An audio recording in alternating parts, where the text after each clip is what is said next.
সম্মানিত দর্শক, আমন্ত্রণ বাংলা টেলিকাস্টে আপনাদের সাথে আছি আমি জাহিদ খান। যেখান থেকে দেখছেন সবাইকে শুভেচ্ছা। দুইটি বিষয় নিয়ে আজকে কথা বলবো। ব্রিটিশ হাই কমিশনার সারা কুককে ডেকে পররাষ্ট্র উপদেষ্টা অসন্তোষ প্রকাশ এবং খালেদা জিয়ার সাথে চীনা রাষ্ট্রদূতের সাক্ষাৎ। এই দুইটি বিষয় বাংলাদেশের বর্তমান পরিস্থিতির সাথে খুবই গুরুত্বপূর্ণ এবং তাৎপর্যপূর্ণ। গত 2রা নভেম্বর ব্রিটিশ পার্লামেন্টের 2 সদস্য বক্তব্য দিয়েছেন বাংলাদেশের সংখ্যালঘু পরিস্থিতির উপর। সেই বক্তব্য দেওয়া হয়েছে ভুল তথ্যের উপর। এছাড়া ব্রিটিশ ভিত্তিক কিছু সংগঠন ভুয়া তথ্য তুলে ধরেছে, যাতে বাংলাদেশের সংখ্যালঘু পরিস্থিতির উপর প্রকৃত চিত্র প্রতিফলিত হয়নি।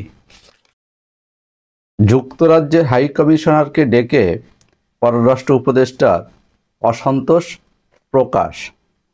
খবরে বলা হয়েছে, বাংলাদেশের সংখ্যালঘু পরিস্থিতি নিয়ে এবার যুক্তরাজ্য থেকে অপপ্রচার শুরু হয়েছে।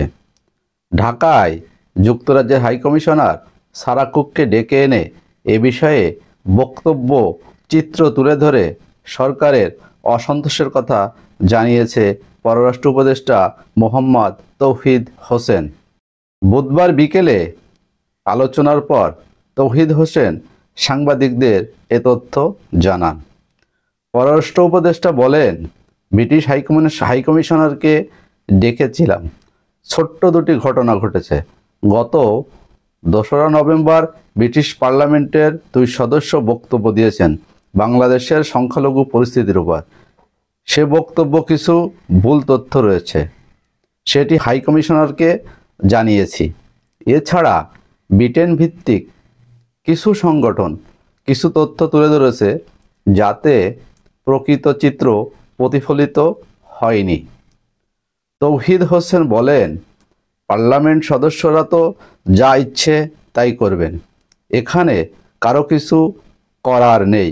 কিন্তু বাংলাদেশের এই বিষয়ে যে অবস্থান রয়েছে তা ব্রিটিশ সরকারকে জানাতে অনুরোধ করেছি।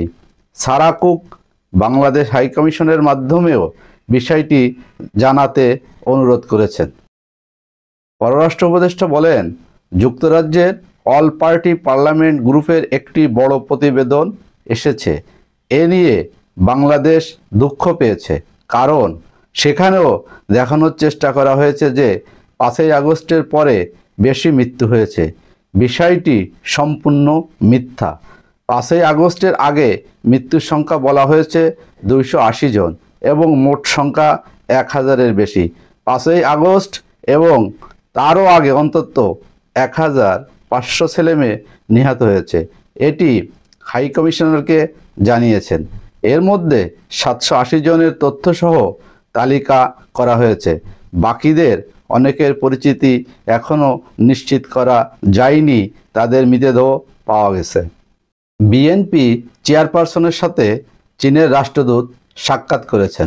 বিএনপি চেয়ারপারসন বেগম খালেদা জিয়ার সাথে সাক্ষাৎ করেছেন বাংলাদেশে নিযুক্ত চীনের রাষ্ট্রদূত ইয়াও ওয়েন। বুধবার সন্ধ্যা 7:30টার দিকে বিএনপি চেয়ারপারসনের গুলশান বাসভবনে গিয়ে সাক্ষাৎ করেন তিনি। সাক্ষাৎকালে উপস্থিত ছিলেন বিএনপির স্থায়ী কমিটির সদস্য অধ্যাপক ডাক্তার এজেডএম জাহিদ হোসেন ও দলের vice chairman air vice marshal অবসরপ্রাপ্ত আলতাফ হোসেন। সাক্ষাৎ শেষে রাষ্ট্রদূত বিএনপি চেয়ারপারসন খালেদা জিয়াকে একটি বিশেষ উপহার প্রদান করেন। খালেদা জিয়ার সাথে চীনের রাষ্ট্রদূতের এই সাক্ষাৎ বাংলাদেশের বর্তমান পরিস্থিতিতে খুবই গুরুত্বপূর্ণ এবং তাৎপর্যপূর্ণ। দর্শক, সবাই ভালো থাকবেন। দেখা হবে নিশ্চয়ই নতুন কোনো খবরে। আমার চ্যানেলটি ভালো লাগলে সাবস্ক্রাইব করে সঙ্গে থাকেন।